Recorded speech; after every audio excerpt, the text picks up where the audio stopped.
ವ್ಯಾಖ್ಯಾಮುದ್ರಾಂ ಕರಸರಸಿಜೈಃ ಪುಸ್ತಕಂ ಶಂಖಚಕ್ರೆ ಬಿಭ್ರದ್ಭಿನ್ನಸ್ಫಟಿಕರುಚಿರೆ ಪುಂಡರೀಕೆ ನಿಷನ್ನಃ ಅಮ್ಲಾನಶ್ರೀರಮೃತವಿಶದೇರಂಶವಿಪ್ಲಾವಯನ್ಮಾಂ ಅವಿರ್ಭೂಯಾದನಗಮಹಿಮಾ ಮಾನಸೇವಾಗಧೀಶಃ ನಮಸ್ತೆ ಪ್ರಾಣೇಶ ಪ್ರಣತ ವಿಭವಾಯ ನಿಮಕಾಹ ನಮಸ್ವಾಮಿನ್ ರಾಮಪ್ರಿಯತಮನಮನ್ ಗುರುಗುಣ ನಮಸ್ತುಭ್ಯಂ ಭೀಮ ಪ್ರಬಲತಮ ಕೃಷ್ಣೇಷ್ಟ ಭಗವನ್ ನಮ ಶ್ರೀಮನ್ಮಧ್ವ ಪ್ರದಿಶ ಸುದೃಶನ್ನೋ ಜಯ ಜಯ ಶ್ರೀ ಗುರುಭ್ಯೋ ನಮಃ. ನಾರಾಯಣಂ ಸ್ವರುಗುರುಂ ಜಗದೇಕನಾಥಂ ಭಕ್ತಪ್ರಿಯಂ ಸಕಲಲೋಕ ನಮಸ್ಕೃತಂ ಚ ತ್ರೈಗುಣ್ಯವರ್ಜಿತಮಜಂ ವಿಭುಮಾದ್ಯಮೀಶಂ ವಂದೇ ಭವಗ್ರಹಂ ಅಮರಾಸುರಸಿದ್ಧವಂದ್ಯಂ ನಾರಾಯಣಂ ನಮಸ್ಕೃತ್ಯ ನರಂ ಚೈವ ನರೋತ್ತಮಂ ದೇವೀಂ ಸರಸ್ವತೀಂ ವ್ಯಾಸಂ ತತೋ ಜಯಮುದೀರೇ. ವೇದವ್ಯಾಸರ ಮಹಾಭಾರತದ ಚಿಂತಕರಿಗೆ ವಂದನೆಗಳು. ಶಾಂತಿ ಪರ್ವದ 122ನೆಯ ಪ್ರವಚನ. ಧರ್ಮರಾಜನಿಗೆ ಭೀಷ್ಮರು ನೀಡುವ ರಾಜಧರ್ಮ ವೃತ್ತಾಂತವಿದು.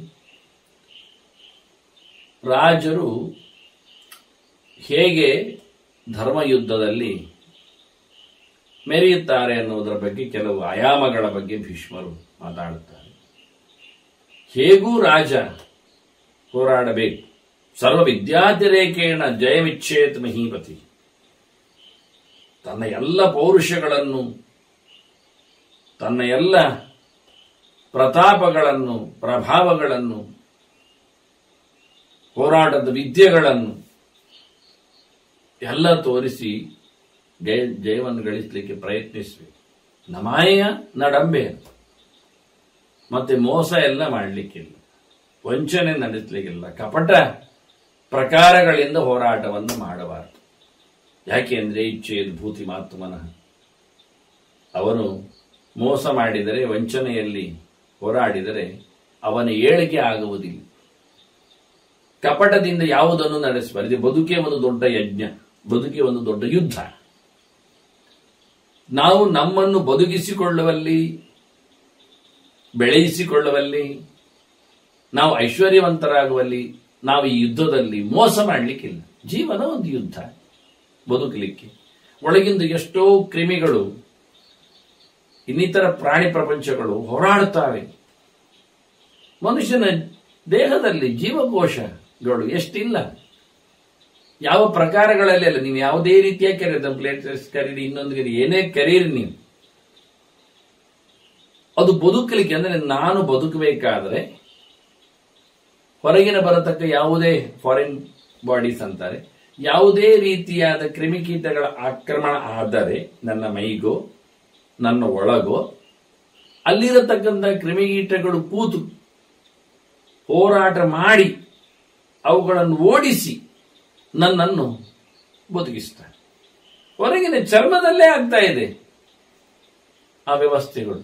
ಹೀಗೆ ಮನುಷ್ಯ ತನ್ನ ಎತ್ತರವನ್ನು ತಾನು ಬಯಸಬೇಕಾದ್ರೆ ಎಂದೂ ಕಪಟ, ನಾವು ಕಪಟ ಮಾಡಿದ್ರೆ, ಮೋಸ ಮಾಡಿದ್ರೆ, ಅವುಗಳು ಹಾಗೆ ಮಾಡಿಕೊಂಡ್ರೆ ನಮ್ಮ ಅವನತಿ.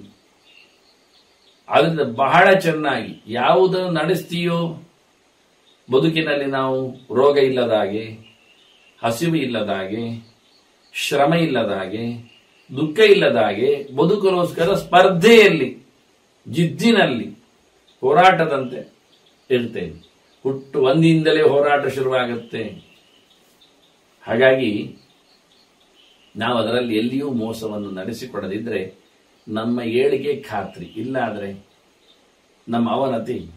ಎಲ್ಲಿ ನಾವು ಮೋಸ ಮಾಡುತ್ತೇವೆ, ನಮ್ಮನ್ನು ನಾವು ವಂಚನೆ ಮಾಡಿಕೊಂಡಾಗೆ ಆಗ್ತದೆ.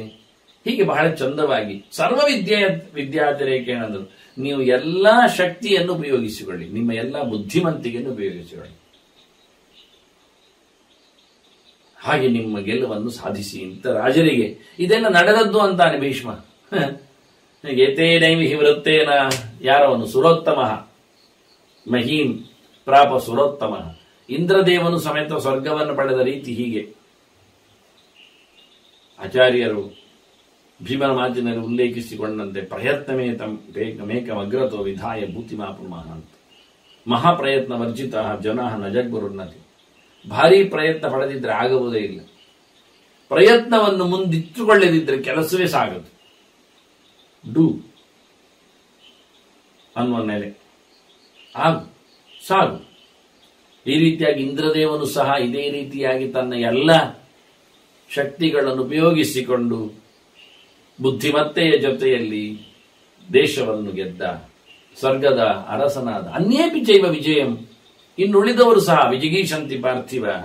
ಎಲ್ಲ ರಾಜರುಗಳು ಸಹ, ಎಲ್ಲರೂ ಸಹ ಹಿಂದಿನ ಕಾಲದಲ್ಲಿ ಇದೇ ರೀತಿಯಾದ ನೆಲೆಗಟ್ಟನ್ನು, ಈ ರೀತಿಯಾದ ಪ್ರಜಾಪಾಲನೆಯ ಪ್ರೀತಿ ವಿಶ್ವಾಸದ ನೆಲೆಗಟ್ಟಿನಲ್ಲಿ ತಮ್ಮ ಬದುಕನ್ನು ಸವೆಸಿದ್ದಾರೆ. ಅದನ್ನಲ್ಲಿ ಕೃಷ್ಣ ಬಹಳ ಚೆನ್ನಾಗಿ ಅರ್ಜುನನಿಗೆ ದೊಡ್ಡ ಮಾತೊಂದು ಕೊಟ್ಟಿದ್ದ. ಕರ್ಮಣೈವ ಈ ಸಂಸಿದ್ಧಿ ಮಾಸಿತ ಜನಕಾದಯ ಅಂತ.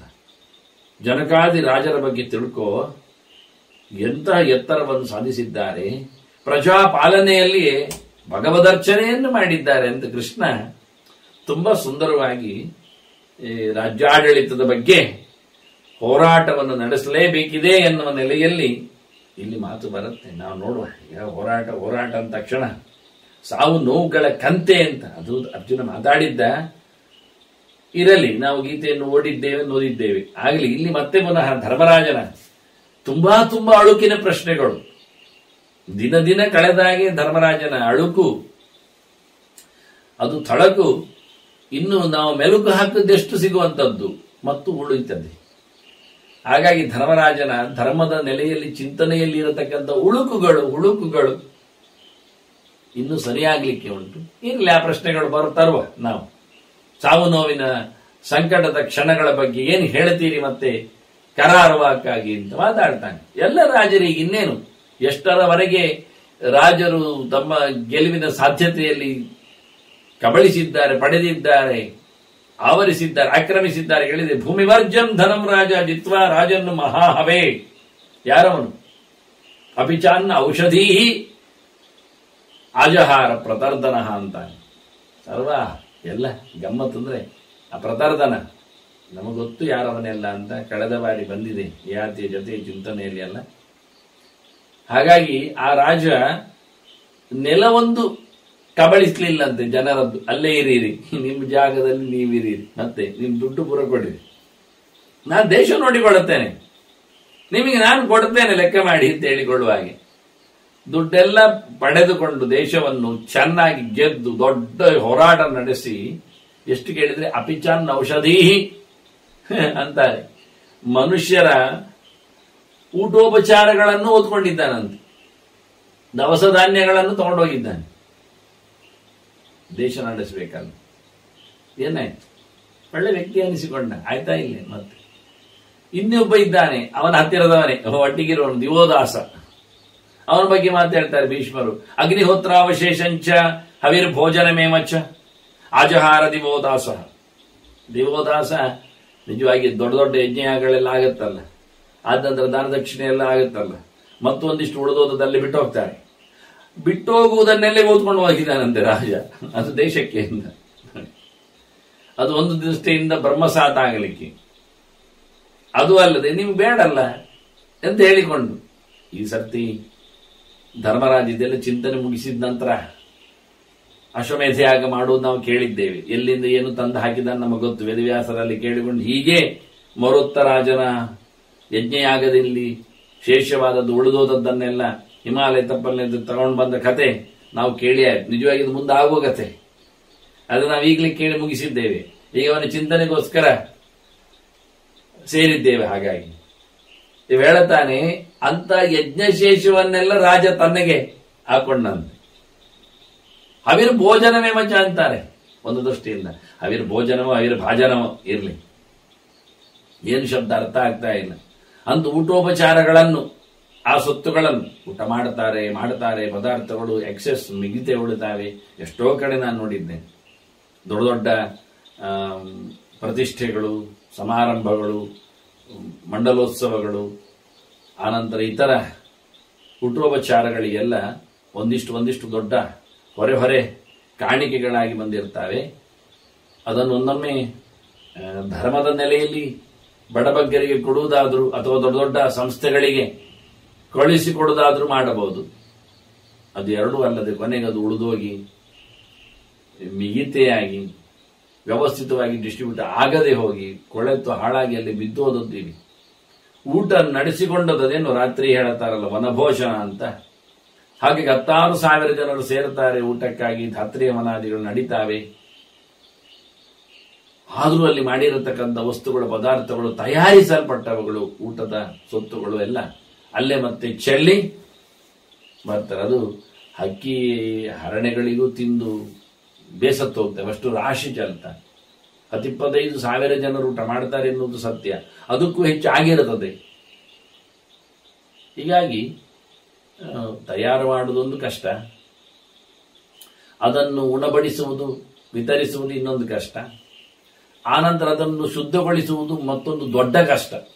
ಊಟೋಪಚಾರದ ನಂತರದಲ್ಲಿ ಇರತಕ್ಕಂಥ ಅವುಗಳ ಸೊತ್ತುಗಳನ್ನು ಕ್ಲೀನಿಂಗ್ ಏನಂತಾರೆ, ಅದು ಭಾರಿ ಕಷ್ಟ. ಅದು ಇಷ್ಟಾಗಿ ಅದು ಶುದ್ಧ ಆಗಬೇಕು ಅಂತಿಲ್ಲ ಮತ್ತೆ ಪುನಃ. ಇದರ ಬದಲಿಗೆ ನಾವು ಬುದ್ಧಿಮಂತರು ಒಳ್ಳೆ ಒಂದು ಯೋಚನೆ ಮಾಡುತ್ತಾ ದೇವರ ಪ್ರಸಾದವನ್ನು ಎಲ್ಲರಿಗೂ ಕೈಯಲ್ಲಿ ಕೊಟ್ಟು ಕಳಿಸಬಹುದಲ್ಲ. ಈಗ ಬಫೆ ಇದ್ದ ಹಾಗೆ ಬಫೆಯ ಬದಲಿಗೆ ರಾ ಮೆಟೀರಿಯಲ್ಸ್ ಅದನ್ನು ತಯಾರು ಮಾಡಲಿಕ್ಕೆ ಈಗ ಅಡುಗೆಗಾದ್ರೆ ಇವತ್ತೊಂದು 50,000 ಜನ ಬರ್ತಾರೆ ಉತ್ಸವ ದರ್ಶನಕ್ಕೆ, ದೇವರ ದರ್ಶನಕ್ಕೆ, ದೇವರ ಸೇವೆಗೆ, ಹಾಗೆ ಹೀಗೆ ಅಂತ ಇಟ್ಟುಕೊಳ್ಳುವ. 50 ಇಟ್ಟುಕೊಳ್ಳುವ 1000, ಅಷ್ಟು ದೊಡ್ಡ ಫಂಕ್ಷನ್ ನಮ್ಮದು ಇರಲಿ. ಹೊಸ ಪ್ರತಿಷ್ಠೆ ಇರಲಿ, ಪುನಃ ಪ್ರತಿಷ್ಠೆ ಇರಲಿ, ಬ್ರಹ್ಮಕಲಶಾಭಿಷೇಕ ಇರಲಿ, ಮಂಡಲೋತ್ಸವ ಇರಲಿ, ಯಾವುದೇ ದೊಡ್ಡ ಸೇವೆ ದೇವರದ್ದಾಗಿರಲಿ, 50,000 ಜನ ಸೇರ್ತಾರಾದ್ರೂ ಒಂದು 2-3 ದಿನದ ಒಳಗೆ ಇರಲಿ, ಒಂದೇ ದಿನ ಇರಲಿ. ನಾವು ಅದಕ್ಕೋಸ್ಕರ 1-2-3 ದಿನ ರಾತ್ರಿಯಿಂದ ಹಗಲಿನಿಂದ ಕೂತು ಅವರಿಗೆ ಮಾಡಬೇಕಾದ ಊಟೋಪಚಾರಗಳ ಸೊತ್ತುಗಳು, ಅದಕ್ಕೆ ಕುಂಡಲಗಳು, ಊಟಕ್ಕೆ ವ್ಯವಸ್ಥೆಗಳು, ಬೇಯಿಸಲಿಕ್ಕೆ ಬೇಕಾದ ಕತೆಗಳು, ನೀರಿನ ವ್ಯವಸ್ಥೆ, ಅದು ಇದೆಲ್ಲ ಮಾಡಿಕೊಂಡಾಗ, ಒಂದು 100 ಅಡಿಗೆಯವರನ್ನು ಬಾಣಸಿಗರನ್ನು ಹಾಕಿಕೊಂಡು ಮಾಡಿದಾಗ, ಮತ್ತೆ ಅವರನ್ನು ನಿಲ್ಲಿಸಿ ಕುಳ್ಳಿರಿಸಿ ಕೊಟ್ಟು ಕಳಿಸಿ ಎಲ್ಲ ಅದಕ್ಕೆ ಬೇಕಾದ ವ್ಯವಸ್ಥೆ ಮಾಡುವಾಗೆಲ್ಲ ಈ ಎಲ್ಲ ಕಷ್ಟಗಳಿಗಿಂತ ಇಷ್ಟವಾದ ಸಂಗತಿ ಎದುರು ತಂದಾಕಿದ ಎಲ್ಲ ಪದಾರ್ಥಗಳ, ದಿನಸಿಗಳ, ಸೊತ್ತುಗಳ, ವಸ್ತುಗಳ ಎಲ್ಲದರ ಬಗ್ಗೆ ಒಂದು ಚಂದವಾದ ಪ್ಯಾಕೆಟ್. ಒಂದು 10 ಜನ ಸೇರಿದ್ರೆ ಪ್ಯಾಕೆಟ್ 2-3 ದಿನ ಆಗಿ ಹೋಗುತ್ತೆ. ಎಲ್ಲ ವಿಷಯಗಳದ್ದು ಬಂದ ಭಕ್ತರಿಗೆ ದೇವರ ದರ್ಶನ ಆದ ಬಳಿಕ ಹೊರಗೋದಾಗ ಕೊಟ್ಟು ಬಿಡೋದು, ಒಂದು ಕಟ್ಟು ತಗೊಂಡೋಗ್ತಾರೆ. ಅವರ ಮನೆ ಮಂದಿಗೆ ಊಟಕ್ಕೆ ಪ್ರಸಾದ ದೇವರಿಗೆ ಸಮರ್ಪಣೆ ಆದದ್ದು. ಇದು ದೇವರ ಎದುರು ಹಾಕಿದ್ದೇವೆ, ತುಳಸಿ ಹಾಕಿದ್ದೇವೆ, ಸರ್ವಭಕ್ಷ್ಯ ಭೋಜ್ಯಗಳನ್ನೆಲ್ಲ ಭಗವಂತನಿಗೆ ರಾ ಆಗಿ ಸಮರ್ಪಣೆ ಮಾಡಿದ್ದೇವೆ. ಅದನ್ನು ಪ್ರಸಾದವಾಗಿ ಎಲ್ಲರಿಗೂ ಭಕ್ತರಿಗೆ ಒಂದೊಂದು ಕಟ್ಟು. ಒಂದೇ ಹೊರಗಿಂದ ಒಂದು ದೊಡ್ಡ ಗೆರೆ ಅಷ್ಟೇ. ಏನು ಅಂದ್ರೆ, ಪ್ರತಿ ಭಕ್ತನು ದೇವರ ಪ್ರಸಾದವನ್ನು ಮನೆಗೊಂದರಂತೆ ಒಯ್ಯಿರಿ ಅಥವಾ ವ್ಯಕ್ತಿಗೊಂದರಂತೆ ಪಡೆಯಿರಿ, ಏನಾದ್ರೂ ಒಂದು. ಅದರ ಆಚೆಗೆ ಯಾರು ಸಹ ದೇವರ ಸೊತ್ತನ್ನು ಕೊಳ್ಳೆ ಹೊಡಿಲಿಕ್ಕೆ ಹೋಗುವುದಿಲ್ಲ. ನಿಮ್ಗೇನು ಸಮಸ್ಯೆ, ಊಟ ಮಾಡಿದಾಗ ಇನ್ನೊಮ್ಮೆ ಊಟಕ್ಕೆ ಬರುವುದಿಲ್ಲ ಅಂತ ಅಷ್ಟೇ ಅಲ್ಲ. ಎಷ್ಟು ಹೊಟ್ಟೆ ತುಂಬಿದವೋ ಮತ್ತೊಮ್ಮೆ ಊಟ ಕೂತ್ಕೊಳ್ಳೋದಿಲ್ಲ, ಅದನ್ನೊಂದು ಪ್ರಾಮಾಣಿಕ ಆಗತ್ತೆ ಅಂತ. ಅದು ಇದು ಇನ್ನೊಮ್ಮೆ ಕೈ ಹಿಡಿದ್ರೆ, 2ನೇ ತೊಟ್ಟೆ ತಗೊಂಡೋದ್ರೆ, 3ನೇ ತಗೊಂಡ್ರೆ ಅಂತ ಅಂತಹ ತಿಳಿಗೇಡಿ ಯಾರು ಇರ್ಲಿಕ್ಕಿಲ್ಲ ದೇವರ ಭಕ್ತ. ಇದರ ಒಂದು ಇನ್ಸ್ಟ್ರಕ್ಷನ್ ಅಷ್ಟೇ. ಏನೇನೋ ಕೂಗಿ ಹೇಳುವುದಕ್ಕಿಂತ, ಅಲ್ಲಿ ಊಟ ಮಾಡಿ, ಇಲ್ಲಿ ಬಳಸ್ತಾ ಇದ್ದಾರೆ, ಇಲ್ಲಿ ತಿಂದೋಗಿ, ಅಲ್ಲಿ ಕೈ ತೊಳೆಯಿರಿ ಎಲ್ಲ ಕೂಗುವುದಕ್ಕಿಂತ ಒಂದೇ ಒಂದು ಶಬ್ದ, ಪ್ರಸಾದವನ್ನು ತಲೆಗೊಬ್ಬರಂತೆ ಅಥವಾ ಮನೆಗೊಬ್ಬರಂತೆ ಪಡೆದುಕೊಂಡು ಹೋಗಿ ಉಳಿದವರಿಗೂ ಪ್ರಸಾದ ಸಿಗುವ ವ್ಯವಸ್ಥೆ ಇರಲಿ ಅಂತ ಬಳದ್ರೆ ಅರ್ಥ ಆಗುತ್ತೆ. ಹಾಗೊಂದೊಮ್ಮೆ ಅತಿರೇಕ ದಾಸೆಯಿಂದ ಇನ್ನೊಂದು ಕೈ ಹಿಡಿದ್ರು ಏನು ತಿಂದೆ ಹಾಕ್ತಾನಲ್ಲ, ಮತ್ತೇನಿಲ್ಲಲ್ಲ, 4 ದಿವಸ ನಂತರ ತಿಂದಾನು ಅಂತ ಅಷ್ಟೇ ತಾನೆ. ಹೀಗಾಗಿ ಬಹಳ ಚಂದವಾಗಿ ಹಾಳಾಗುವುದಕ್ಕಿಂತ ಒಳ್ಳೆ ರೀತಿಯಿಂದ ಉಪಯೋಗಿಸಿಕೊಳ್ಳುವುದು. ಎಷ್ಟೋ ತಯಾರು ಮಾಡಿದ ದುಡ್ಡು ಖರ್ಚು, ಅದು ವಾಸನೆ ಬೇರೆ, ಅಲ್ಲಿ ಬಿಸಾಡಿದ್ದು ರಾಶಿ ಎಲ್ಲ ಮನುಷ್ಯ ಕಲಿಬೇಕಾದ ದೇವರ ಪ್ರಸಾದಕ್ಕೆ ಕೊಡಬೇಕಾದ ಬೆಲೆ ಇತ್ತು. ಆದ್ರೆ ನೀವು ನೋಡು, ರಾಜ ಅಲ್ಲಿನ ಊಟೋಪಚಾರಗಳ ಪದಾರ್ಥಗಳನ್ನೆಲ್ಲ ಅರಮನೆಗೆ ಸಾಗಿಸಿದ್ದಂತೆ, ಯಜ್ಞಶೇಷಗಳು. ಈ ದಿವೋದಾಸ ಎಷ್ಟು ಜೋರಾಯಿತು ಅಂದ್ರೆ ತತಃ ವಿಪ್ರಕೃತೋ ಭವದಂತಾನೆ, ವೈಮನಸ್ಸು ಉಂಟಾಯ್ತಂತೆ. ಕೆಲವರೆಲ್ಲ ಬೈಲಿಕ್ಕೆ ಶುರು ಮಾಡಿದ್ರಂತೆ, ರಾಜನನ್ನು ಛೇಡಿಸಿದ್ರು. ಮತ್ತೆ ಅಡ್ಡಿಲ್ಲ, ರಾಜ ಸಂಪತ್ತು ಅದೆಲ್ಲ ಉಳಿದೋದದ್ದನ್ನೆಲ್ಲ ತಗೊಂಡು ಹೋಗುದಂದ್ರೆ ಏನು ರಾಜ? ಹೌದು ಹೌದು, ಮನೆ ಯಜಮಾನನಿಗೆ ಮಾತ್ರ ಗೊತ್ತು ವಸ್ತುಗಳ ಮಿಗಿತೆಯಾದದ್ದನ್ನು ಚೆಲ್ಲಿಕ್ಕೆ ಹೋದಾಗ ನೋವಾಗುವ ವಿಷಯ. ಅವನೊಬ್ರು ಮಾತ್ರ ಹೇಳೋದಿಲ್ಲ, ಏನಾಯ್ತು ಉಳಿದದ್ದು ಏನು ಮಾಡೋಕೆ ಹೇಳಿದ್ರೆ ಬಿಸಾಡಿಂದ ಅವನೊಬ್ಬ ಹೇಳುವುದಿಲ್ಲ, ಮತ್ತೆಲ್ಲರೂ ಒಳಗಿಂದ ಹೇಳಿಕೊಂಡು ಬಿಸಾಡಿ ಹಣ ಮಾಡಿಬಿಡ್ತಾರೆ. ಕೈ ಕಮ್ಮಿ ಇರಬಾರ್ದು ಎನ್ನುವುದು ಸತ್ಯ, ಆದರೆ ಹೊಟ್ಟೆ ಮೇಲೆ ಹೋಗಬಾರ್ದು ಎನ್ನುವುದು ಅಷ್ಟೇ ಸತ್ಯ ತಾನೇ. ಹಾಗಾಗಿ ಕಮ್ಮಿ ಬೀಳಬಾರದು ಎನ್ನುವುದು ಎಷ್ಟು ಸತ್ಯವೋ ಹೆಚ್ಚು ಹೋಗಬಾರದು ಎನ್ನುವುದು ಅಷ್ಟೇ ಸತ್ಯ. ಮತ್ತೆ ಸಮನಾಗುವುದು ಕಷ್ಟ ಆದಾಗ ಕಮ್ಮಿ ಮಾಡಿಕೊಳ್ಳುವುದರಲ್ಲೇ ಅರ್ಥ ಹೆಚ್ಚಿರುವುದು. ಇದನ್ನು ಅರ್ಥ ಮಾಡಿಕೊಂಡಿಲ್ಲ ಅಂದ್ರೆ ಈಗ ದಿವೋದಾಸನ ಪ್ರಕ್ರಿಯೆಯಲ್ಲಿ ಇವೆಲ್ಲ ಹೌದು ನೋಡಿ, ಹೆಚ್ಚು ಕಮ್ಮಿ ಆಯ್ತಲ್ಲ, ಬೈದುಕೊಂಡ್ರಲ್ಲ. ಮತ್ತೆ ಹೇಳ್ತಾನೆ ಭೀಷ್ಮ, ತನ್ನ ಮಾತು ಬರ್ತಾ ಇದ್ದಾನೆ, ಮಾತಾಡ್ಲಿಲ್ಲ ಅವನು. ಇನ್ನೊಬ್ಬ ರಾಜನ ಕತೆ ಹೇಳ್ತಾನು, ಸರಾಜಕಾನಿ ರಾಷ್ಟ್ರಾನಿ ನಾಭಾಗ ದಕ್ಷಿಣಾಂ ದದೋ. ನಾಭಾಗ ಏನ್ ಗಮ್ಮತವಾದದ್ದು. ಇಕ್ಷಾಕು ವಂಶದ ಒಂದಾಗಲಿ ಅವನು ಊರು ಸಮೇತ ದಾನ ಮಾಡಿದ್ದಂತೆ. ಊರು ಸಮೇತ ಮಾತ್ರ ಅಲ್ಲ, ಊರಿನ ರಾಜ ಸಮೇತ ಸಾಮಂತರು ತಗೊಳ್ಳಿ. ಈ ನಮೂನೆಯವ ಅನ್ಯತ್ರ ಶ್ರೋತ್ರಿಯ ಸ್ವಚ್ಛ ತಾಪಸಾರ್ಥಾಚ್ಯ ಭಾರತ. ಅವನು ದಾನ ಕೊಟ್ಟದ್ರಲ್ಲಿ ಬ್ರಾಹ್ಮಣರ ಸೊತ್ತುಗಳು ಸೇರ್ಲಿಲ್ಲ, ಅರಣ್ಯವಾಸಿಗಳ ಕತೆ ಸೇರ್ಲಿಲ್ಲ ಅಂತಾನೆ. ಅವರನ್ನು ಬಿಟ್ಟು ಮತ್ತೆ ಅವರನ್ನು ಸೇರಿಲ್ಲ. ಊರು ಕೊಟ್ಟಾಗ ಅಲ್ಲಿನ ಬ್ರಾಹ್ಮಣರ ಸೊತ್ತೆಲ್ಲ ಅವನಿಗೆಲ್ಲ ಅದು ಇಲ್ಲ, ಸಂಕಲ್ಪದಲ್ಲಿ ಅದು ಸೇರುವುದಿಲ್ಲ ಅಂತಾನೆ. ಅವರ ಸೊತ್ತುವನ್ನು ಮುಟ್ಟಬೇಡಿ, ಅಲ್ಲಿನ ಅರಣ್ಯವಾಸಿಗಳ ಕತೆ ಮಾತಾಡಬೇಡಿ, ಅದನ್ನು ಬಿಟ್ಟು ಉಳಿದದ್ದೆಲ್ಲ ನಿಮಗೆ ಅಂತ. ಈ ರೀತಿಯಾಗಿ ವಿಚಿತ್ರವಾದ ಜನರೆಲ್ಲ ಇದ್ದಾರೆ ಅಂತ ಹೇಳ್ತಾನೆ ಭೀಷ್ಮ. ಉಚ್ಚಾವಚಾನಿವಿತ್ತಾನೆ ಧರ್ಮಜ್ಞಾನ ಯುಧಿಷ್ಠಿರ. ಎಲ್ಲೋ ಧರ್ಮರಾಜ, ತಿಳಿದವರ ಕತೆ, ಧರ್ಮದ ನೆಲೆಯಲ್ಲಿ ನಿಂತವರ ಕತೆ ಇದುವೆ, ಮೇಲೆ ಕೆಳಗೆ ಹೇಗೆ ಹೇಳಲಿಕ್ಕಿಲ್ಲ. ಹೆಚ್ಚು ಕಡಿಮೆ ಎಲ್ಲರದ್ದು ಉಂಟು ಹೀಗೆ. ಒಬ್ಬೊಬ್ಬರದ್ದು ಒಂದೊಂದು ರೀತಿ. ಹೌದು, ಅವನು ಹೆಚ್ಚು ಮಾಡಿದ, ಇವ ತಪ್ಪು ಮಾಡಿದ, ಇವ ಕಮ್ಮಿ ಮಾಡಿದ, ಅವನದ್ದು ಹಾಗಾಯ್ತು. ಎಲ್ಲ ಸರಿಯೇ ಅಂದ, ಯಾವುದು ತಪ್ಪಲ್ಲ. ನಾನು ಹೇಳ್ತೇನೆ, ದಾಸನ್ ರಾಜ್ಞಾನ್ ಪುರಾಣಾನಾಂ ಸರ್ವಂ ಧರ್ಮಮ ರೋಚತೆ. ಇದು ಹಳೆಯ ಕಾಲದ ರಾಜರ ಚರಿತೆ, ಇದು ಎಲ್ಲಕ್ಕೂ ನನಗೆ ಇಷ್ಟ ಉಂಟು ಅಂತ ಭೀಷ್ಮ. ಅವ ಯಜ್ಞಶೇಷವನ್ನು ಹೊತ್ಕೊಂಡು ಹೋದದ್ರಲ್ಲಿಯೂ ನನಗೆ ತಾತ್ಪರ್ಯ ಉಂಟು. ರಾಜರ ಸಮೇತ ದೇಶವನ್ನು ದಾನ ಮಾಡಿದ್ರಲ್ಲಿಯೂ ನಾನು ಇಷ್ಟಪಡುತ್ತೇನೆ. ಆಹಾರ ಪದಾರ್ಥಗಳನ್ನು ಮುಟ್ಟುಗೋಲಾಕಿದ ರಾಜರ ಬಗ್ಗೆಯೂ ನನಗೆ ಎಚ್ಚರ ಉಂಟು ಅಂದ ಇವ. ನೋಡಿ, ಇದರಿಂದ ಏನು ಮಾಡಿಕೊಂಡ್ರು ಅವರು? ದೇಶದ ಸುಭಿಕ್ಷೆಗೆ ನೆಲೆಗೊಂಡರಷ್ಟೇ ಹೊರತು ಸ್ವಾರ್ಥಿಗಳಾಗಲಿಲ್ಲ. ಅರಮನೆಯ ಭೋಗಕ್ಕೋಸ್ಕರ ಹಳ್ಳಿಯ ಮನೆಯ ಸೊತ್ತನ್ನು ತಿಂದದ್ದಲ್ಲ ಅವರು. ಹಾಳಾಗಿ ಕೊಳ್ಳಿಸ್ತೇನೆ ನೀವು. ವಿತರಣೆಯಲ್ಲೇ ದೊಡ್ಡ ಸಂಗತಿ, ಡಿಸ್ಟ್ರಿಬ್ಯೂಷನ್ ಅಲ್ಲೇ, ಪ್ರೊಡಕ್ಷನ್ ಅನ್ನಲ್ಲೇ ಅಲ್ಲ. ಪ್ರೊಡಕ್ಷನ್ ಯಾರು ಎಷ್ಟು ಮಾಡೋದು? ಪ್ರತಿಯೊಬ್ಬರ ತೋಟದಲ್ಲಿ ಎಲ್ಲ ಬಗೆಯದ್ದು ಬೆಳೆಯುವುದಿಲ್ಲ ತಾನೆ. ಅದನ್ನ ಬೆಳೆದದ್ದು ಪೂರ್ತಿ ಅವನು ತಿನ್ನುವುದಿಲ್ಲ ಅಲ್ವಾ? ಅದಕ್ಕೊಂದು ರಾಜ ವ್ಯವಸ್ಥೆ ಮಾಡಲೇಬೇಕಲ್ಲ. ಅದರಿಂದ ಪ್ರೊಡಕ್ಷನ್ ಎನ್ನುವುದರಿಂದ ಜನ ನೋಡಿ, ಎಷ್ಟು ಕ್ವಿಂಟಲ್ ಗಟ್ಟಲೆ ಬೆಳೆದ ತರಕಾರಿಗಳೆಲ್ಲ ವಾರದೊಳಗೆ ಹಾಳಾಗ್ತವೆ. ರಾಜ ಅದನ್ನು ಪಡೆದುಕೊಂಡು ಅದಕ್ಕೆ ಪರ್ಯಾಯವಾಗಿ ಬೇರೆ ಸೊತ್ತುಗಳನ್ನು ಕೊಡುವ ಮೂಲಕ ಅದನ್ನು ಸುಗಮಗೊಳಿಸಿದ್ರೆ, 10 ಕಡೆಯಲ್ಲಿ ಅದನ್ನು ಹಂಚಿಬಿಟ್ರೆ ಅವನು ಮಾಡಿದ್ದಕ್ಕೂ ಸಾರ್ಥಕ ಆಗತ್ತೆ, ಉಳಿದವರಿಗೂ ಊಟಕ್ಕೆ ಅನುಕೂಲ ಆಗತ್ತೆ. ಮಾಡಲೇಬೇಕಲ್ಲ. ರಾಜ ಕೈ ಹಾಕಬಾರದು, ಸರ್ಕಾರ ಹಸ್ತಕ್ಷೇಪ ಕೂಡದು, ರೈತರೇ ಇದನ್ನೆಲ್ಲ ನಡೆಸ್ತಾರೆ ಅಂದ್ರೆ ಕೊನೆಗೆ ರೈತರು ಬುದ್ಧಿ ಕೆಟ್ಟು ಬೀದಿ ಬದಿಯಲ್ಲಿ ಸುರಿದದ್ದುಂಟು. ವ್ಯವಸ್ಥೆ ಮಾಡಲಿಕ್ಕೆ ಬಿಡುವುದಿಲ್ಲ. ಆಗದೇ ಇದ್ದಾಗ ಬೊಬ್ಬೆ ಹೊಡಿಲಿಕ್ಕೆ ಅವರು ದಾರಿಗೆ ಬೀಳುತ್ತಾರೆ. ಹೇಳಿದ್ದು ಮೊದಲು ಕೇಳೋದಿಲ್ಲ, ಮತ್ತೆ ದಾರಿಯಲ್ಲಿ ಬಂದು ಬೊಬ್ಬೆ ಹೊಡೆಯುವಾಗ ಕಿವಿ ಕೊಡಬೇಕಾಗತ್ತೆ. ಆಗ ಹರತಾಳ ಮತ್ತೊಂದು ಇನ್ನೊಂದು ಶುರು ಮಾಡ್ತಾರೆ. ಹಾಗೆ ಇವ ಬಹಳ ಚೆನ್ನಾಗಿ ಭೀಷ್ಮ ಹೇಳ್ತಾನೆ, ಅವರೆಲ್ಲರೂ ರಾಜರು ಮಾಡಿದ್ದು ಏನು ಏರುಪೇರುಗಳುಂಟು, ಹೆಚ್ಚು ಕಡಿಮೆಗಳುಂಟು, ಸರಿಗಟ್ಟು ಇಲ್ಲ, ತಪ್ಪುಂಟು ಹೇಳ್ತೀರಿ, ಎಲ್ಲ ಸರಿಯೇ ಇದೆ, ನನಗೆ ಅರ್ಥ ಆಗುತ್ತೆ ಅಂದ.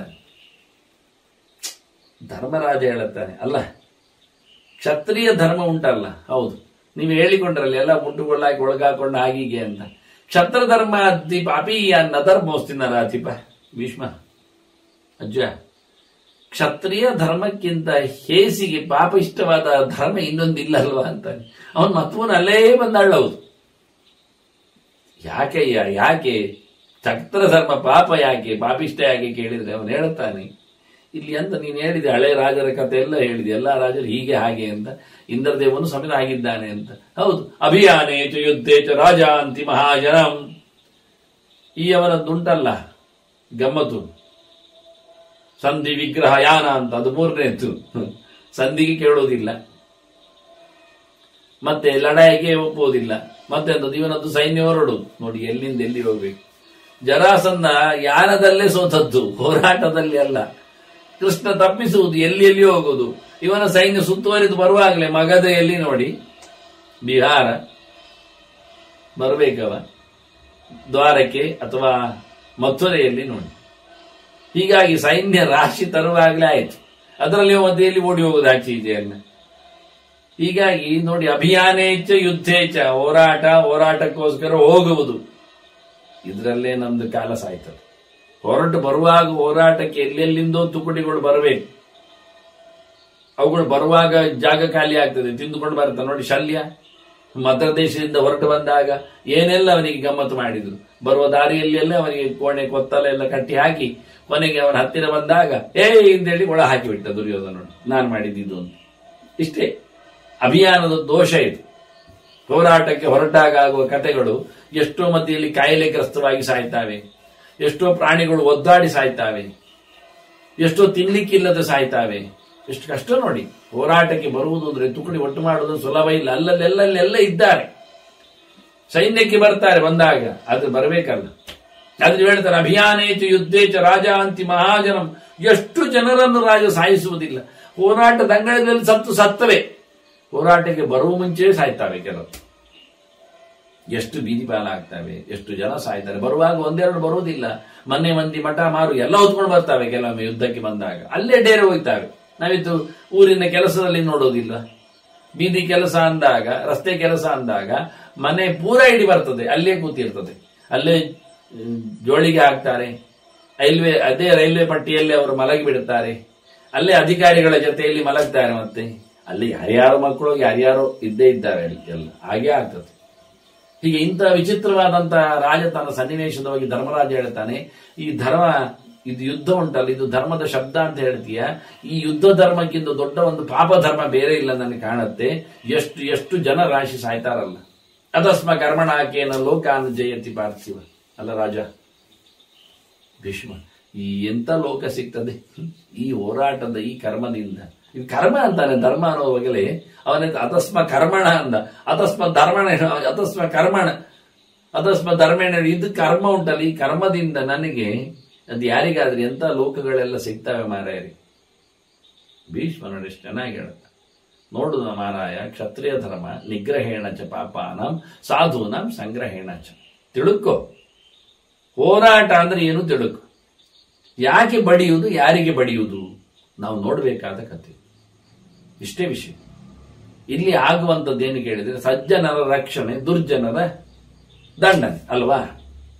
ನಮ್ಗೇನು ಬೇಕು ಈಗ ಹೇಳು? ನಮಗೆಲ್ಲ ಬೇಕಾ? ಎಲ್ಲ ಬೇಡ. ಎಲ್ಲ ಇಟ್ಕೊಂಡು ರಾಜ್ಯ ಮಾಡ್ಲಿಕ್ಕೆ ಆಗತ್ತಾ? ಆಗುವುದಿಲ್ಲ. ಎಲ್ಲ ಕಡೆಯಿಂದ ದೇಶ ನಡೆಯುತ್ತಾ? ಇಲ್ಲ. ಮತ್ತೆ ಕೆಟ್ಟದ್ದು ಹೋಗ್ಬೇಕು, ಒಳ್ಳೇದು ಇರಬೇಕಲ್ವಾ. ನಮ್ಮ ಊಟ ಅಂದ್ರೆ ಹೇಗಿರ್ತದೆ? ಪ್ರಕೃತಿಯಲ್ಲಿ ಬಂದದ್ದೆಲ್ಲ ನಮ್ಮ ಊಟಕ್ಕೆ ಆಗುವುದಿಲ್ಲ. ಎಲ್ಲ ಸೊಪ್ಪು ಸೊದೆಗಳನ್ನು ನಾವು ತಿನ್ನುವುದು ಇಲ್ಲ. ಹಾಗಾದ್ರೆ ಏನಾಯ್ತು? ಕಳೆ ತೆಗೆಯಬೇಕು, ಕೊಳೆ ತೆಗೆಯಬೇಕು, ಬೆಳೆ ಬರಬೇಕು, ಬೆಳೆ ತಿನ್ನಬೇಕು. ಗದ್ದೆಯಲ್ಲಿ ಪೂರಾ ಬೆಳೆಯಾ? ಇಲ್ಲ. ಪೂರಾ ಕಳೆಯಾ? ಅಲ್ಲ. ಅನ್ನ ಬೆಳೆ ಬೆಳಿಬೇಕಾದ್ರೆ ಕಳೆ ತೆಗೆಯದೆ ಆಗತ್ತಾ? ಆಗುವುದಿಲ್ಲ. ತೋಟದಲ್ಲಿ ಪೂರ್ತಿ ಕಾಂಗ್ರೆಸ್ ಗಿಡಗಳೇ ಕೂತ್ರೆ ಮತ್ತೆ ದೇಶ ಕ್ಷೇತ್ರ ಬೆಳೆಯುವುದು ಹೇಗೆ ಅಲ್ವಾ? ಹಾಗಾಗಿ ಕಳಪೆ ವಸ್ತುಗಳ ನಾಶದಲ್ಲಿಯೇ ಒಳ್ಳೆಯ ವಸ್ತುಗಳ ಬೆಳವಣಿಗೆ. ಅದನ್ನು ಮೊದಲು ಮಾಡಬೇಕಾದ್ದು ಒಳ್ಳೆಯದರ ಬೆಳವಣಿಗೆಗೋಸ್ಕರ ಕೆಟ್ಟದ್ದರ ನಾಶ. ನೆಲ ಸರಿ ಮಾಡದೆ ಗಿಡ ನೆಡಲಿಕ್ಕೆ ಬರುವುದಿಲ್ಲ. ಕಸ ಕಡ್ಡಿಗಳನ್ನು ತೆಗೆಯದೆ ಅಲ್ಲಿ ಗಿಡ ನೆಡಲಿಕ್ಕೆ ಆಗುವುದಿಲ್ಲ. ದೇವ ಪ್ರತಿಷ್ಠೆ ಮಾಡಬೇಕಾದ್ರೆ ಒಂದರ ಆಳು ಅಡಿಯಲ್ಲಿ ನೆಲವನ್ನು ಕೊಚ್ಚಿ ತೆಗೆದು ಕೇಶಾಂಗಾರಾಸ್ತಿ ವಲ್ಮೀಕ ಎಲ್ಲ ಹೇಳ್ತಾರೆ. ಕೂದಲುಂಟ ನೋಡಿ, ಹಳೆ ಕಾಲದ ಸಿಂಧು ನಾಗರಿಕತೆಯಲ್ಲಿ ಆದ್ರೂ ಚಮಚ ಸಿಗ್ತದ ನೋಡಿ, ಅಥವಾ ಗೆರಟೆ ಸಿಗ್ತದ ನೋಡಿ. ಅವ್ರು ಹೇಳೋ ಕ್ರಮ ಕೇಶ, ಅಸ್ಥಿ, ಅಂಗಾರ, ವಲ್ಮೀಕ, ಭಸ್ಮ ಯಾವುದು ಇರಬಾರ್ದು. ಅಂದ್ರೆ ಯೂಸ್ಡ್ ಸಾಯಿಲ್ ಅಲ್ಲ, ಅದಾಗ್ಬೇಕು ನಮಗೆ. 10 ಅಡಿ ಆಳದಲ್ಲಿ ಉದ್ದಕ್ಕೆ ಮಾತ್ರ ಅಲ್ಲ, ಅಡ್ಡಕ್ಕೂ. ಎಷ್ಟು ದೇವಸ್ಥಾನದ ನೀವು ಅಡಿಕಟ್ಟಿಗೆ ಜಾಗವನ್ನು ಪಡೀತೀರೋ ಅಷ್ಟು. 100 ಅಡಿ ಉದ್ದಗಳಲ್ಲಿ 10 ಅಡಿ ಆಳದಲ್ಲಿ ನೀರನ್ನು ತೆಗೆದು ನೆಲವನ್ನು ಅಗೆದು ಅಲ್ಲಿ ಏನಿಲ್ಲ ಅಂತ ಖಾತ್ರಿ ಮಾಡಿಕೊಂಡನ್ನು ದೇವಸ್ಥಾನ ಕಟ್ಟಲಿಕ್ಕೆ ನೋಡಿ ಕಟ್ಟವಾಗತ್ತೆ. ರಿಪೇರಿ ಮಾಡದೆ ಆಗುವುದಿಲ್ಲ. ತಪ್ಪು ತೆಗೆಯದೆ ಒಪ್ಪು ಬರುವುದಿಲ್ಲ. ಇದು ಭೀಷ್ಮನ ಯಾರು ಈ ಕ್ಷತ್ರಿಯ ಧರ್ಮವನ್ನು ವಿಶ್ಲೇಷಣೆ ಮಾಡಿದ ರೀತಿ ನೋಡಿ ಬಹಳ ಅದ್ದೂರಿಯಾಗಿ ಮಾಡಿದೆ. ದೇಶವನ್ನು ಒಳ್ಳೆಯದಾಗಿ ಕಟ್ಟಬೇಕಾದ್ರೆ ಕೆಟ್ಟವರನ್ನು ಬಡಿಲೇಬೇಕು. ನಾವು ಮೊದಲು ಹೇಳಿದದನ್ನು ಹಾಳು ತೆಗೆದು ಒಳ್ಳೆಯದಾಗುವುದಿಲ್ಲ ಅಷ್ಟೇ. ಮೈಯನ್ನು ನಾವು ತಿಕ್ಕಿ ತೊಳೆದು ಮೀಯದೆ ಕೃಷ್ಣ ಮೆಟ್ಟಿದ ಮಣ್ಣನ್ನು ಹಚ್ಚಿಕೊಳ್ಳಿಕ್ಕಾಗತ್ತ? ಹಾಗೆ ಬೇರೆ ಇದ್ದ ಮಣ್ಣನ್ನು ತೆಗೀರಿ ಮೈಯಲ್ಲಿ, ಮಣ್ಣಿನ ದೇಹದಲ್ಲಿ ಹೊರಗೆ ಬಂದಿರುವ ಕೊಳೆಯನ್ನು, ಆನಂತರ ಕೃಷ್ಣ ಮೆಟ್ಟಿದ ಮಣ್ಣನ್ನು ಬಹಳ ಚಂದವಾಗಿ ಗೋಪಿ ಚಂದನವನ್ನು ಸುಂದರವಾಗಿ ಹಚ್ಚಿಕೊಳ್ಳಿ. ಇಷ್ಟು ಸುಂದರ. ಮತ್ತೆ ನೀವು ನಡೆದಾಡಿದ, ಕುಣಿದಾಡುವ, ಕೆಲಸ ಮಾಡುವ ಪ್ರವೃತ್ತಿಯಲ್ಲಿ ಮತ್ತೆ ಕೊಳೆ ಆಗತ್ತೆ, ಮತ್ತೆ ಕೆಸರಾಗತ್ತೆ, ಮತ್ತೆ ಬೆವರಿಳಿಯುತ್ತೆ, ಮತ್ತೆ ಮೂರು ದಿನ ತಿಕ್ಕಿ ತೊಳೆಯಿರಿ, ಮತ್ತೆ ಹಚ್ಚಿಕೊಳ್ಳಿ. ಇದು ದಿನದ ಪ್ರೋಸೆಸ್. ಇದು ಊರ್ಧ್ವಗತಿಯ ಲಕ್ಷಣ. ಬಹಳ ಚೆನ್ನಾಗಿ ಇದನ್ನು ಉಲ್ಲೇಖ ಮಾಡಿ ಹೇಳುತ್ತಾನೆ, ವಾಸ್ತವವಾಗಿ ಹೇಳುತ್ತಾನೆ. ಅದರಿಂದ ಕ್ಷತ್ರಿಯ ಧರ್ಮದಲ್ಲಿ ದೊಡ್ಡ ಕೆಲಸ ಏನು ಕೇಳಿದರೆ ಮೊದಲಿಗೆ ನಿಗ್ರಹೇಣ ಚ ಪಾಪಾನ, ಕೆಟ್ಟವರ ನಿಗ್ರಹ, ಸಂಗ್ರಹೇಣ ಚ ಸಾಧೂನಾಂ ಸಂಗ್ರಹೇಣ ಚ, ಒಳ್ಳೆಯವರ ಸ್ವೀಕೃತಿ. ಇದೆರಡು ಮಾಡಬೇಕು. ಇದೆರಡು ಮಾಡ್ಲಿಕ್ಕೋಸ್ಕರ ಇವನು ಮತ್ತೆ ಮಾಡಿಕೊಂಡು ಮಾಡುದಿಲ್ಲ. ಯಜ್ಞೈ ದಾನೈಶ್ಚ ರಾಜಾನಃ ಭವಂತಿ ಶುಚಯೋ ಮಲ. ಆದ್ರಿಂದ ಇಷ್ಟು ಮಾಡಿಕೊಂಡು ಸಾಧುಗಳ ಸಂಗ್ರಹ, ಸಾಧುತ್ವದ ಸಂಗ್ರಹ, ಒಳ್ಳೆಯತನದ ಬೆಳವಣಿಗೆ ಎಂದರೆ ಯಜ್ಞ, ದಾನ, ಭಗವದ್ ಆರಾಧನೆ. ವಿಶೇಷವಾಗಿ ಯಜ್ಞೋ ವೈ ವಿಷ್ಣು ಅಂತ ಭಗವಂತನ ಪರಿವಾರಭೂತವಾಗಿರತಕ್ಕಂಥ ದೇವತೆಗಳೆಲ್ಲರ ಸಂತೃಪ್ತಿ. ಸಹ ಯಜ್ಞ ಪ್ರಜಾಸೃಷ್ಟ ಪುರೋವಾಚ ಪ್ರಜಾಪತಿ ಅನೇನ ಪ್ರಸವಿಷ್ಯಧ್ವಂ ಯಶವು ಅಸ್ತು ಇಷ್ಟ ಕಾಮದುಕ್ಕು ಅಂತ ಹೇಳಿದ ಹಾಗೆ ನಾನಾ ಬಗೆಯ ಯಜ್ಞಗಳು, ದ್ರವ್ಯಯಜ್ಞ, ಯೋಗಯಜ್ಞ, ಜ್ಞಾನಯಜ್ಞ, ಇವೆಲ್ಲ ಪಂಚಯಜ್ಞಗಳು. ವಿಶೇಷವಾಗಿ ಅತಿಥಿ ಯಜ್ಞ, ಋಷಿಯಜ್ಞ, ಬ್ರಹ್ಮಯಜ್ಞ, ಭೂತಯಜ್ಞಗಳು, ಇವೆಲ್ಲ ನಾನಾ ಬಗೆಯ ಯಜ್ಞಗಳನ್ನು ಅಗ್ನಿ ಮಾಧ್ಯಮದಲ್ಲಿ, ವ್ಯಕ್ತಿ ಮಾಧ್ಯಮದಲ್ಲಿ ನಡೆಸಿಕೊಟ್ಟು ಅದಕ್ಕೆ ಬೇಕಾದಂಥ ದಾನ ದಕ್ಷಿಣೆಗಳು, ವಿನಿಯೋಗಗಳು, ವಿತರಣೆಗಳು, ಇದೆರಡು ಮುಖ. ಸಾಧುಗಳ ಸಂಗ್ರಹ ಮಾಡಿದ್ದಕ್ಕೆ, ದುಷ್ಟರ ನಿಗ್ರಹ ಮಾಡಿದ್ದಕ್ಕೆ, ನಿಗ್ರಹಕ್ಕಾಗಿ ಆಗಿಕೊಂಡಂತಹ ವ್ಯವಸ್ಥೆಯಲ್ಲಿ ದಾನ, ಸಾಧು ಸಂಗ್ರಹ ಮಾಡಿದ್ದರಲ್ಲಿ ಅವರ ಅಭಿವೃದ್ಧಿಗಾಗಿ ಯಜ್ಞ. ಯಜ್ಞ ಮಾಡಬೇಕಾದ್ರೆ ನಮಗೆ ಒಳ್ಳೆಯವರು ಬೇಕು, ಒಳ್ಳೆಯ ಸಂಗತಿಗಳಿರಬೇಕು. ಅದಕ್ಕಾಗಿ ಸಾಧುಗಳನ್ನು ಕರಿಬೇಕು ನಾವು. ಅವರು ಸೇರಿಕೊಂಡು ಯಜ್ಞ ಮಾಡುತ್ತಾರೆ. ಮತ್ತು ದುಷ್ಟರನ್ನು ನಿಗ್ರಹ ಮಾಡಿದ್ದಕ್ಕೆ, ತ್ಯಾಗ, ಅವರೆಲ್ಲ ಹೊರಟೋದದ್ದಕ್ಕೆ ಎಲ್ಲ ವಿಷಯಗಳನ್ನು ಪ್ರಾಯಶ್ಚಿತ್ತವಾಗಿ ದಾನ ಕೊಟ್ಟು ಕಳಿಸಬೇಕು. ಬಗೆ ಬಗೆಯ ಈ ಎರಡು ನಡೆದದ್ದಕ್ಕೆ ಎರಡು ವ್ಯವಸ್ಥೆ. ಮತ್ತೊಂದು ಹೇಳ್ತಾರೆ, ಇದರಿಂದ ಏನಾಗತ್ತೆ ಅಂತ. ರಾಜಾನಃ ಭವಂತಿ ಶುಚಯ ಅಮಲಾಹ, ಅವರು ಶುದ್ಧರಾಗ್ತಾರೆ. ಅಯ್ಯ ಇದೆಂತ ಮಾರ, ಎರಡೆರಡು ಸತಿ. ಹೌದು, ಎರಡೆರಡು ಬಗೆಯಿಂದ. ಪಾಪಿಗಳನ್ನು ಕೊಂದದ್ದರಿಂದ, ಅವರನ್ನು ಮುಟ್ಟಿಕೊಡದಿದ್ದರಿಂದ ಅವರೊಂದು ರೀತಿಯಿಂದ ಮೈಲಿಗೆ ಆಗಿದ್ದಾರೆ. ಈಗ ಅದಕ್ಕೆ ಮೈಲಿಗೆ ಆದದ್ದಕ್ಕೆ ಅವರೇನ್ ಮಾಡಬೇಕು? ಅವರು ವಿಶೇಷವಾಗಿ ಯಜ್ಞ ಮಾಡಿಕೊಂಡು, ಯಜ್ಞದ ವಿಶೇಷವಾದಂತಹ ಕೊನೆಯಲ್ಲಿ ಅವಭೃತಾದಿಗಳನ್ನು ಮಾಡಿಕೊಂಡು ಅವರು ಶುದ್ಧಿಯನ್ನು ಪಡಿಬೇಕು. ಆನಂತರ ಮತ್ತೆ ಸಂಗ್ರಹ ಮಾಡಿಕೊಂಡದ್ರಿಂದ ಜನರನ್ನು ನಾನಾದಿಗಳು ಕೊಡುವ ಮೂಲಕ ಪುಣ್ಯ ವಿಶೇಷಗಳಿಂದ ಅವರು ಮತ್ತೆ ಪುನಃ ಒಳಗಿಂದ ಹೆಚ್ಚಿನ ಬೆಳಕನ್ನು ಕಾಣುತ್ತಾರೆ. ಹೊರಗೆ ಶುದ್ಧಿ, ಒಳಗೆ ಶುದ್ಧಿ. ಮನಸ್ಸು ಶುದ್ಧಿ ಆಗತ್ತೆ, ತಿಳಿಯಾಗತ್ತೆ. ತ್ಯಾಗದಿಂದ, ವೈರಾಗ್ಯದಿಂದ ಮನುಷ್ಯ ಒಳ್ಳೆ ಜ್ಞಾನ ಸಂಪನ್ನನಾಗ್ತಾನೆ, ಭಗವದ್ ಎಚ್ಚರವನ್ನು ಪಡೀತಾನೆ. ಅದರಿಂದ ಒಳಗಿನ ಕೊಳೆ ಅಜ್ಞಾನಾದಿಗಳು. ನೋಡು, ಧರ್ಮರಾಜನವನಿಗೆ ಇಷ್ಟು ಮಾಡಿ ಮತ್ತೆ ಪುನಃ ಒಳಗಿಂದ ಅವನು ಅವನನಾಗ್ಲಿಲ್ಲ, ಇನ್ನೇನು ಅಳುಕುತ್ತಾನೆ ಇದ್ದಾನೆ. ಆದ್ರಿಂದ ಅಳುಕು ತೆಗೀಲಿಕ್ಕೆ ಹೊರಗಿನಿಂದ ವಿಶೇಷವಾದಂತಹ ಕೆಲಸ ಮಾಡಿದ್ದರ ಫಲಕ್ಕೆ ಅನುಗುಣವಾಗಿ ಶಾರೀರಿಕವಾದ ಶುದ್ಧಿ, ಎರಡು ಬಗೆಯ ಅಂತಃಶುದ್ಧಿ, ಬಹಿಶುದ್ಧಿ. ಇದೆರಡು ಹೇಳಿಕೆ ಶುಚಯ ಹಾಮಲಾಹ ಅಂತ ಹೇಳಿಕೊಂಡು, ಮನೋದೋಷಗಳೇ ಮಲಗಳು. ಅದು ದೇಹದಿಂದ ಒಳಗೆ ಆಗಿರುವ ಮಲಗಳು. ಹೊರಗೆ ಕಾಣ್ತದೆ, ಕಿವಿಯಿಂದ, ಕಣ್ಣಿನಿಂದ, ಮೂಗಿನಿಂದ, ಬಾಯಿಯಿಂದ ಬರುವಂತಹ ಮಲಗಳು. ಅದಕ್ಕೆ ಶುದ್ಧಿ ಸ್ನಾನದಿಂದ ಆಗ್ತದೆ. ಆದ್ರೆ ಮನಸ್ಸಿನಲ್ಲಿ ಕೊಳೆ ಉಂಟಲ್ಲ, ದೋಷ, ತಪ್ಪು, ವಿಪರೀತ ಜ್ಞಾನಗಳು, ಅದನ್ನು ತಿದ್ದುವುದು ಹೇಗೆ, ಸರಿ ಮಾಡೋದು ಹೇಗೆ? ಅದಕ್ಕಿಂತ ಒಂದು ವಿಶೇಷವಾದಂತಹ ಆಧ್ಯಾತ್ಮಿಕ ಕರ್ಮಾಂಗಗಳು. ಹೀಗೆ ಎರಡೆರಡು ಸಂಗತಿಗಳನ್ನು ಭೀಷ್ಮ ಹೇಳುತ್ತಾ ಬಹಳ ಸುಂದರವಾಗಿ ಕ್ಷತ್ರಿಯ ಧರ್ಮ ಅದು ಮಹಾಜನರ ಸಂಹಾರದ ಧರ್ಮ ಅನ್ನುವ ತಪ್ಪು ಕಲ್ಪನೆಯಿಂದ ಧರ್ಮರಾಜನು ಬಹಳ ಚೆನ್ನಾಗಿ ಇದು ಟೋಟಲಿ ಅವನು ಹೇಳಿದ ರೀತಿ. ನನಗೆ ಆ ಪ್ರಶ್ನೆ ಹಾಕೊಂಡಿದ್ದೆ. ಹಿಂಸೆ ಆಗತ್ತೆ. ಹಿಂಸೆ ಯಾರಿಗೆ ಆಗತ್ತೆ ಅಲ್ವಾ? ಹಿಂಸೆ ಲೋಕಕ್ಕಾಗತ್ತೆ. ಕೆಟ್ಟವರ ಗಲಾಟೆಯಿಂದ ಒಳ್ಳೆಯವರ ಕೆಲಸ ಆಗ್ಲಿಕ್ಕೆ ಹಿಂಸೆ ಆಗತ್ತೆ. ನೀವು ಯಾರನ್ನು ಹಿಂಸೆ ಹೇಳುತ್ತೀರಿ? ಯಾವುದನ್ನು ಹಿಂಸೆ ಹೇಳುತ್ತೀರಿ? ಹಾಗೆ ಅವರ ಹಿಂಸೆಯನ್ನು ತಪ್ಪಿಸ್ಲಿಕ್ಕೆ ಇವರನ್ನು ಹಿಂಸೆಗೊಳಿಸಲೇಬೇಕಾಗತ್ತಲ್ಲ. ಸಾಮದಿಂದ, ಭೇದದಿಂದ, ದಾನದಿಂದ ಕೇಳದಿದ್ದಾಗ ದಂಡನೆ ಮಾಡಲೇಬೇಕು. ಸರಿ ತಾನೆ ಅಂತಾನೆ. ಅದಾಗಿ ಬಹಳ ಚೆನ್ನಾಗಿ ಮತ್ತೆ ಹೇಳುತ್ತಾನೆ, ಉಪರುಂದಂತಿರ. ಈಗ ರಾಜ ಇಷ್ಟು ಮಾಡಿ ಸುಮ್ಮನೆ ಇರ್ತಾನ? ಇಲ್ಲ. ಪ್ರಜೆಗಳಿಗೆ ಟ್ಯಾಕ್ಸ್ ಹಾಕ್ತಾನೆ, ಹಾಗೆ ಹೇಳಿದಾಗೆ ದೋಚ್ತಾನೆ ಅಂತ ನೀವು ಶಬ್ದವನ್ನು ಬಳಸ್ತೀರಿ. ಎಂತದ್ದಕ್ಕೆ ಕೇಳುತ್ತಾನೆ? ಹೋರಾಟಕ್ಕೆ ಬಂದಾಗ ಎಷ್ಟೋ ಜನರ ನಾಶ ಆಗುವಾಗ ಉಳಿದ ಲೋಕದ ಜನರು ಸಹ ಸಂಕಟಕ್ಕೊಳಗಾಗ್ತಾರೆ ಅಂತ. ಯಾವಾಗ? ಹೋರಾಟದ ಪೀರಿಯಡ್ ಅಲ್ಲಿ ಮಾತ್ರ. ಭೀಷ್ಮ ಹೇಳ್ತಾನೆ, ಉಪರುಂಧಂತಿ ರಾಜಾನಃ. ವಾಸ್ತವವಾಗಿ ರಾಜರೆಲ್ಲ ಟ್ಯಾಕ್ಸ್ ಹಾಕ್ತಾರೆ, ತಗೊಳ್ಳುತ್ತಾರೆ ಜನರನ್ನು. ಭೂತಾನ ವಿಜಯಾರ್ಥಿನ, ಹೋರಾಟದಲ್ಲಿ ಗೆಲುವು ಬರಬೇಕು ಅಂತ ದೇಶವನ್ನು ತುಂಬಾ ಹಿಂಡುತ್ತಾರೆ. ಆದ್ರೇನಾಯ್ತು? ತಯೈವ ವಿಜಯಂ ಪ್ರಾಪ್ಯ ವರ್ಧಯಂತಿ ಮನ ಪ್ರಜಾ. ಅವರೇ ಮತ್ತೆ ಗೆಲುವು ಸಂಪಾದಿಸಿದ ನಂತರ ಇಷ್ಟೆಲ್ಲ ಮಾಡಿದ್ದೆ ಹಾಗೆ. ರಾಜ ನಿಮಗೆ ಹೆಚ್ಚುವರಿ ತೆರಿಗೆ ಹಾಕಿ ಕಂದಾಯ ವಸೂಲು ಮಾಡಿ ದೇಶವನ್ನು ಕಟ್ಟಬೇಕು, ವೈರಿಗಳನ್ನು ಮುಗಿಸಬೇಕು ಅಂತ ಮಾಡಿದವ, ಅವನ ಗುರಿಯಲ್ಲಿ ಕೇಳಿದ್ರೆ ಬಡಿಯುವುದರಲ್ಲೇ ಗುರಿಯಲ್ಲ, ಮತ್ತೆ ಸಾಧು ನಿಗ್ರಹದಲ್ಲಿ, ಸಾಧು ಸಂಗ್ರಹದಲ್ಲಿ, ನಿಮ್ಮನ್ನು ಉದ್ಧಾರ ಮಾಡೋದ್ರಲ್ಲಿ, ಪ್ರಜೆಗಳನ್ನು ನೋಡಿಕೊಳ್ಳುವುದರಲ್ಲಿ. ಆನಂತರ ಮತ್ತೆ ಅವನೇ ಸುತ್ತಮುತ್ತಲಿನ ತಪ್ಪನ್ನೆಲ್ಲ ಕಳೆದ ಬಳಿಕ ಉದ್ಧಾರ ಮಾಡಿ ನೋಡ್ತಾನೆ. ನಮ್ದು ಇಡೀ ದಿನ ಕಾಡು ಪ್ರಾಣಿಗಳನ್ನು, ಉಪದ್ರವ ಕೀಟಗಳನ್ನು ಓಡಿಸುವುದರಲ್ಲೇ ತಾತ್ಪರ್ಯ ಅಲ್ಲ, ಮತ್ತೆ ಗಿಡವನ್ನು ಬೆಳೆಸುವುದರಲ್ಲಿ ತಾತ್ಪರ್ಯ ಉಂಟು. ಅದಕ್ಕೂ ಗೊಬ್ಬರ ಹಾಕ್ತೇವೆ, ನೀರು ಹಾಕ್ತೇವೆ. ಮತ್ತೆ ಬೇಲಿ ಅಷ್ಟು ಚೆನ್ನಾಗಿ ಯಾಕೆ ಕಟ್ಟಿದ್ರೆ ಕೇಳಿದ್ರೆ, ಖರ್ಚು ಮಾಡಿದ್ರೆ, ಬೇಲಿ ಖರ್ಚು ಮಾಡದಿದ್ರೆ ಕೆಟ್ಟ ಪ್ರಾಣಿಗಳು ಆಕ್ರಮಣ ಮಾಡಿ ತುಳಿದೋ ಎಳೆದೋ ಇಲ್ಲ ಮಾಡುತ್ತಾ. ಶುದ್ಧವಾದ ಹಣ್ಣುಗಳು ಜನರಿಗೆ ಸಿಗುವುದಿಲ್ಲ ಆಗತ್ತೆ, ಹೂಗಳು ಅರಳುವುದಿಲ್ಲ ಆಗತ್ತೆ. ಆದ್ರಿಂದ ಅದಕ್ಕೇನು ಪಾದಿ ಕಟ್ಟುವುದರಲ್ಲೇ ದೊಡ್ಡ ಸಂಗತಿ ಮಾಡಲಿಲ್ಲವ, ಬೇಲಿಯಲ್ಲೇ ದುಡ್ಡು ಮುಗಿದೋಯ್ತಲ್ಲ ಅವನದ್ದು. ಗೊಬ್ಬರ ಹಾಕ್ತಾರೆ, ನೀರು ಹಾಕ್ತಾರೆ. ಆದ್ರೆ ಮೊದಲು ಮಾಡಬೇಕಾದ್ದು ಬೇಲಿ ಕಟ್ಟು. ಗೊಬ್ಬರ ಹಾಕಿ ನೀರು ಹಾಕಿ ಏನು ಮಾಡಿದ್ರು ಗಿಡ ಹಾಗೆ ಇದ್ದು ಬೇಲಿ ಕಟ್ಟದೇ ಇದ್ರೆ ಅದನ್ನು ಕಾಡು ಪ್ರಾಣಿ ಎಳಿತದೆ, ಯಾರೋ ತುಡುಗರು ಹಾಳು ಮಾಡಬಹುದು ಅದನ್ನು. ಆದ್ರಿಂದ ಮೊದಲು ಬೇಲಿ ಕಟ್ಟುವ ಕೆಲಸ ಆಗಲೇಬೇಕು. ಅದಕ್ಕೋಸ್ಕರ ದುಡ್ಡು ಬೇಡಿದ್ದು ಸರಿ ರಾಜ. ಅದು ನಿಮ್ಮನ್ನು ಪ್ರಜೆಗಳನ್ನು ರಾಜ ಹಿಂಡಿದ್ದಾನೆ ಎನ್ನುವುದು ಸತ್ಯ. ಹೋರಾಟದ ಹೊತ್ತಿನಲ್ಲಿ ಗೆದ್ದ ಬಳಿಕ ನಿಮ್ಮನ್ನು ಬಹಳ ಚೆನ್ನಾಗಿ ನೋಡಿಕೊಂಡಿದ್ದಾನೆ. ಇದು ವಿಷಯ.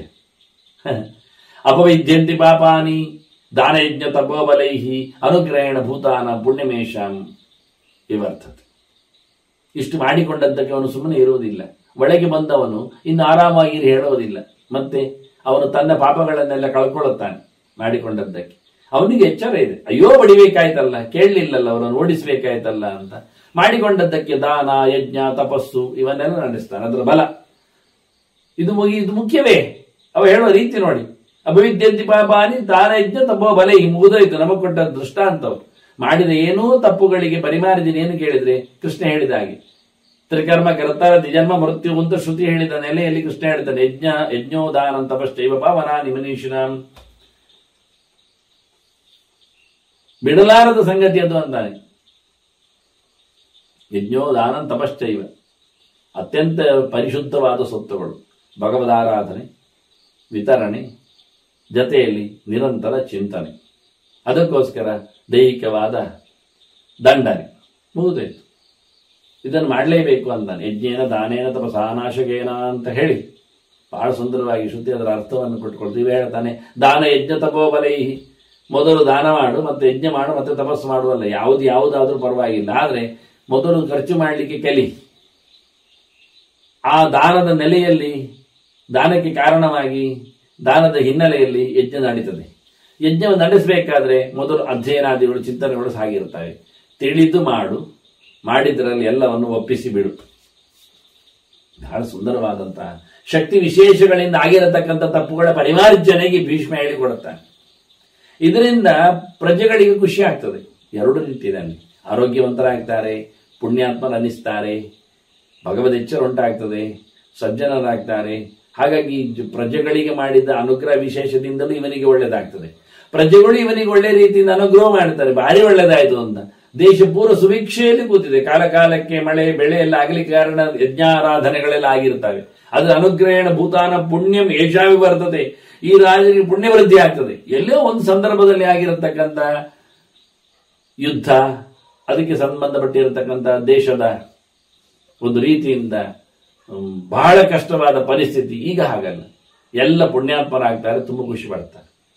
ಈ ರೀತಿ ಬಹಳ ಎತ್ತರದಲ್ಲಿ ನೋಡಿ, ಯಥೈವ ಕ್ಷೇತ್ರ ನಿರ್ಯಾತ ನಿರ್ದಹೇತ್ ಕ್ಷೇತ್ರಮೇವಚ.